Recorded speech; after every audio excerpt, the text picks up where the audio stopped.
राधे राधे। आज हम आपको बरसाने में श्री राधा रानी के एक मुस्लिम भक्त का प्रसंग बताने वाले हैं, जो कि श्री राधा रानी के महल में ही समा गए। बहुत पहले की बात है। श्री राधा रानी के निज महल में एक मुस्लिम भक्त जिनका नाम गुलाब खान था, वो सारंगी की सेवा करते थे। सारंगी एक तरीके का वाद्य यंत्र होता है जिसे श्री जी के महल में विशेष उत्सवों पर बजाया जाता है। अगर कभी भी आप श्री राधा रानी के महल पे जाते हैं तो आप देखेंगे, जैसे ही श्री राधा रानी की आप सीढ़ियों से ऊपर पहुंचते हैं, वहाँ पर दो सिंह द्वार बने हैं। एक पहला, जब बहुत सारी सीढ़ियाँ ख़त्म होती हैं वो, और एक थोड़ी सी सीढ़ियाँ ख़त्म होकर जब आप श्री जी के महल में पहुँचने वाले होते हैं, वो वाला। तो उन सिंह द्वार पे वो क्या करते थे, सारंगी की सेवा देते थे। तो बहुत लंबे समय तक उन्होंने श्री राधा रानी के निज महल में सारंगी की सेवा दी। उनकी फैमिली में सिर्फ दो लोग थे, एक वो थे और एक उनकी छोटी सी नन्ही सी लाली थी।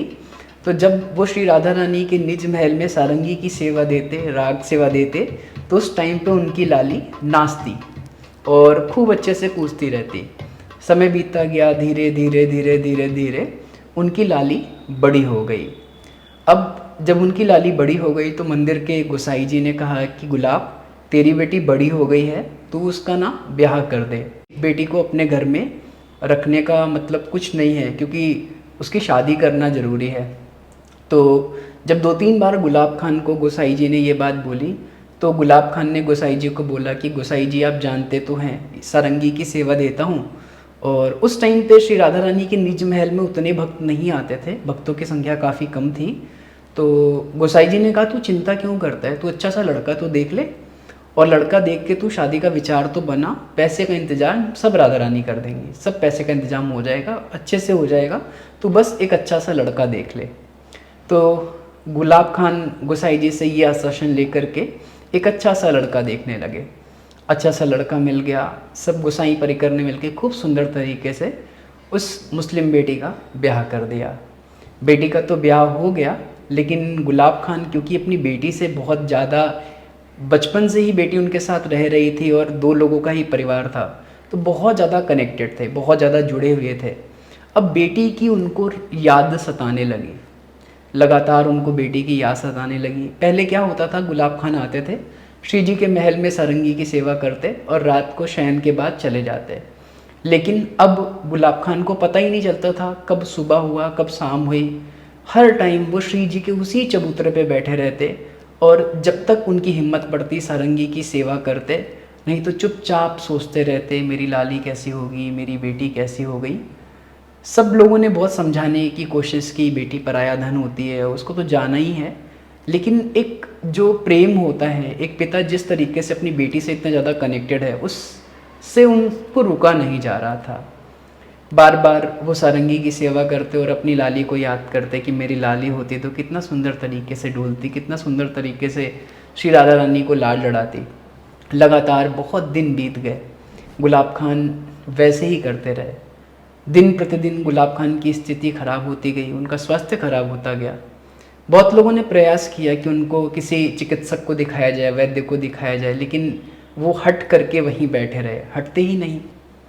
एक दिन रात को सब लोग दर्शन करके शयन करके जाने लगे, और जब अगले दिन सुबह आए तो देखा गुलाब खान वहाँ से गायब। बहुत दिन तक गुलाब खान वहाँ पर रहे, लेकिन उसके बाद कई दिन तक लगातार गुलाब खान नहीं देखे। तो लोगों ने पता करने की कोशिश की कि भाई कहाँ चले गए, अभी तक तो यहीं चबूतरे पे रहते थे। तो बहुत ढूंढने के बाद, बेटे के यहाँ पता करने के बाद, सब जगह पता करने के बाद गुलाब खान का कुछ पता नहीं लगा। तो लोगों ने सोचा, जब नहीं पता चल रहा है तो क्या कर सकते हैं। धीरे धीरे धीरे धीरे लोग गुलाब खान को भूल गए।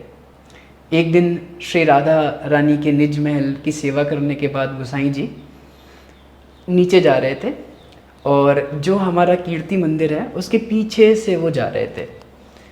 तो गुलाब खान अचानक आ गए उन गोसाई जी के मार्ग में, और गोसाई जी को बोला, राधे राधे। गोसाई जी ने कहा, अरे गुलाब, कहाँ गायब है, हम तो देख ही नहीं रहे, तुम्हारा तो ढूंढा हुआ पड़ा हुआ है पूरे ब्रज में, तुम दिख ही ना रहे कहीं पे। तो गुलाब ने बोला, अरे मैं मिलूँगा कैसे, हम तो वही महल में रहते हैं, राधा रानी की सेवा में, वहीं पे सारंगी की सेवा करते हैं। तो गोसाई जी कहते, काहे को झूठ बोल रहे, हम तो डेली चौतरे पे देख रहे, तुम दिख ही ना रहे हमें। तो गुलाब कहता नहीं, हम तो श्री जी की सेवा में हैं। तो गोसाई जी ने कहा भैया काहे को पागल बना रहे है, श्री जी की निज सेवा में कह रहे है। तो गुलाब खान ने मुस्कुराते हुए बोला अच्छा गोसाई जी आप ये बताइए, अभी आप श्री जी को शयन करा के आ रहे हो ना, आपने कुछ भोग लगाया होगा ना। गोसाई जी ने कहा हाँ लगाया तो है। तो कहा मैं आपको दिखाऊं क्या भोग लगाया है।